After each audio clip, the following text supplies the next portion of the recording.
Hello everyone, welcome to today's show. Major economic news is coming out today. Here's what to look for, what to expect, and why that news is so important. We have that for you today on the show. Also look at the continuing hurricane recovery efforts. Robert Mugabe, a liberator turned tyrant, has passed away. And we take a look back at Jeffrey Epstein and so much more, really, on this Friday. So thank you so much for joining us. But of course, we have to start today with the U.S. economy. Amid rumbles on Wall Street and mutterings of a possible recession, which feels really weird to pretty much have people openly and honestly talking about a recession here, because nobody ever talks about a recession right before it's going to happen. Because, I mean, people, like, it's normally much more of, I really don't know how to put this in the right words, but it's much more of a kind of like establishment creation, if you know what I mean. Because it's like, it's not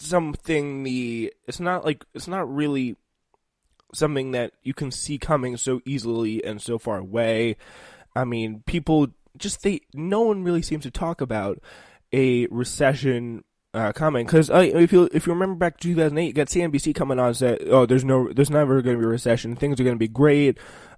They just absolutely blew it every single solitary time, and really, I think because they were making money off of predicting everything that is going to be okay. So, like literally, people like Jim Cramer have been like, sell, or sorry, buy, like months before the recession, when things were already the last recession, and things were already really looking very, very bad. So it's very, very hard to imagine that this is actually happening now. People are going to say, "Oh, well, we very well could be in a recession." 75% of economists in a new survey that were surveyed say we will be in a recession by 2021. I mean, it really could come sooner than that. So that's a little downside to it. But the thing is, Labor Department today is going to release its estimate for hiring and unemployment in August. Some may interpret weak numbers as clearer evidence of an economic slowdown, while others may see healthier showing as a sign of the economy's overall strength. So, yeah, the numbers are going to be released in just over 2.5 hours, or just under, 2.5 hours. So Labor Department, they're going to release this 8:30 a.m. Eastern Time. Analysts on Wall Street are predicting a gain of 160,000 jobs, according to Bloomberg, compared to an increase with 164,000 in July. So, if the number you should be looking for is 160,000, if it's way lower than that, it's very bad. If it's way stronger than that, it's really good. And if it's near that, yeah, it's all right. The unemployment rate is expected to be unchanged at 3.7%. That's close to a 50-year low, a sign of the labor market's recent strength. And average hourly earnings are expected to rise, get this, 0.3%. That would be bringing a 12-month increase to 3% there. After weeks of rumbles on Wall Street and growing talk about recession prospects, Friday's job report could provide a little bit of a clearer picture. So that's really what we do want to see there, and kind of more clarification, more evidence, more of a major kind of check-in on how we're doing here. Which would be very, very helpful to look at. A weak number will be cited by pessimists as definitive evidence of an economic slowdown. A healthy number will be regarded as something that people, like, for example, Trump could be like, "Yeah, well, we got this covered. It's going to be perfectly fine." Obviously, though, the good times can't last forever, so we will, of course, have to see on that. It's going to be pretty much something that we're going to have to determine. So. Yeah, in the first 7 months of the year, employers added an average of 165,000 jobs a month. The pace is expected to slow, but anything less than a gain of 100,000 jobs last month would point to future weaknesses. So, one way to think about the economy would kind of be dividing it into two parts: the manufacturing and the service industry, the manufacturing industry and the service industry. A key measure of the factory sector showed activity contracting, which caught many observers by surprise. They shouldn't have really been that shocked. Factories have been facing headwinds for months with the escalating trade war with China and slowing global growth. A parallel survey of the service sector published on Thursday presented a much healthier picture, so that's interesting, because the trade war not really affecting them as much, so they're able to kind of hold things off. So that's the look at the economy. Yeah, so the big number here is going to be big numbers here are going to be 160,000 and 3.7. Let's see. job addition and unemployment rates. Yesterday the stocks rebounded as the United States and China scheduled new trade talks. There's little sign of tangible progress, though. So many say the best option for now is a continued stalemate that would prevent a collapse in relations before the 2020 election. So that's kind of the stalemate. Looks like it could be the best possible option, just at least for Trump, because he would have the same relative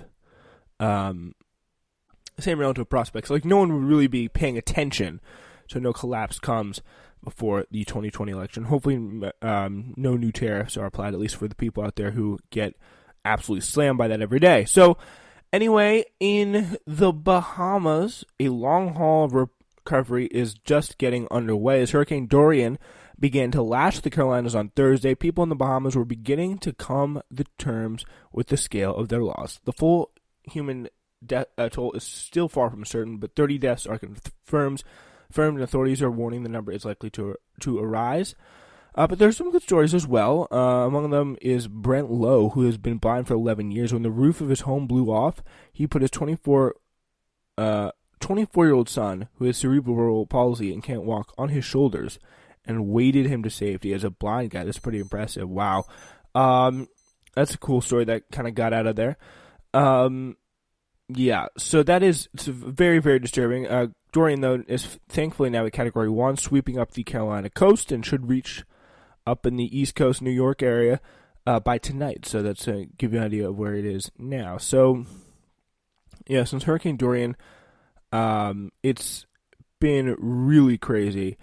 It just really has. The wasteland where a Haitian community once stood is really, really present. Because it also hit that too, because some of it hit there. A 45-foot shipping container mangled like a piece of aluminum foil is one of the images that you can coming out there. 95% of Treasure K's homes, it's out there as well, were damaged or destroyed. The storm knocked out its utilities, leaving the community without power, water, or communication. One resident was killed and the others were injured, but some seriously enough to need emergency evacuation. It's going to be a long haul, said Steve Pedican, who's a longtime resident to the New York Times. Of course, this reporting here is from the New York Times. Since Hurricane Dorian struck the Bahamas on Sunday night as a Category 5 storm, at least 30 people have died and thousands have been left homeless. Officials fear the death toll could rise substantially once they have better knowledge of the extent of the damage on the ground. So hopefully that's not the case. Hopefully it's not that bad, but if we don't find out later that it's like 3,000 people instead of like 54 like Puerto Rico. The settlement laid out on peninsula scalloped with beautiful wet sand beaches were created in the mid-20th century as a resort for foreigners, mainly Americans. Most recently, the Bahamians have brought into the resort. Others live on its outskirts. It's Treasure K that we're talking about here. Treasure K's population ranges between several hundred and several thousand, depending on who's counting and who's being counted. But the island is just absolutely destroyed right now as well. So pretty much everything in the area, if you just go out there, pull out a map, it is not pretty at all. It just that island just being dotted by kind of real. And then there's another one right now developing out in the ocean. So that's another fun thing to look forward to. So like what it's like. Obviously the Bahamas Islands, Turks and Caicos, that kind of area. I don't know if that's actually effective, but still, all these. If you look at it, there's these very small islands that just have gotten hit, very, very hard, recently. So yeah, that is a look at what is going on there up in Freeport, all those places in the ocean. Of course, now it's just finished going by the Carolinas and is luckily not really that much of a threat to anybody anymore. So that's a little bit of an update about what we have going on for you here in the Bahamas, but we'll obviously keep you posted on the recovery effort as time goes on. Robert Mugabe in Zimbabwe. The first leader of an independent Zimbabwe then persecuted his domestic opponents and presided over the country's long decline. That's pretty much his legacy. He's dead now at 95 years old. He took power in 1980. He initially won praise for expanding social services for Zimbabwe's black majority and articulating broad resentment of Western powers' policies in Africa. So his achievements, though, then eventually became overshadowed by corruption. His relentless quest to crush dissent, and economic crisis that left many Zimbabweans destitute, even as a gaudily accumulated wealth. Much of the West came to see him as a pariah, and he was ousted by his country's military in 2017 in maneuvers that bore the hallmarks of a coup. We've moved on without him, said one Zimbabwean. I don't think he will be missed that much. So pretty much just kind of sums up his legacy. Yeah, and that election is like going to be a little bit tense, that's for sure. President Emerson Mnangagwa of Zimbabwe right now he's the current leader. Hopefully he can do a little bit better. He's a former vice president, though, who has been accused of brutal repression during the Mugabe regime.